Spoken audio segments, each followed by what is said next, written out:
سعودی عرب نے 2025 تک فلسطین کی ریاست کے لیے جاری حمایت کے حصے کے طور پر ایک نئی مالی ادائیگی فراہم کی ہے۔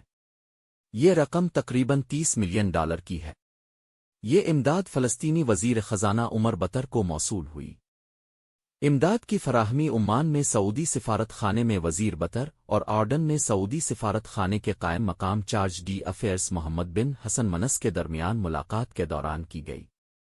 وزیر خزانہ عمر بطر نے سعودی عرب کی مسلسل مالی اور سیاسی حمایت کی تعریف کی اور حالیہ اسرائیلی پالیسیوں کی روشنی میں فلسطین کی ریاست کو درپیش مالی بحران کے خاتمے میں اس کی اہمیت پر زور دیا۔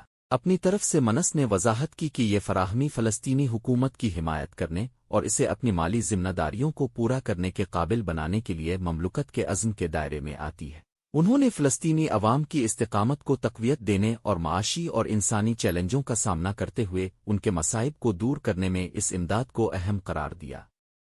انہوں نے نشاندہی کی کہ مملکت سعودی عرب نے حالیہ برسوں میں تقریباً $5.3 بلین کی امداد فراہم کی ہے۔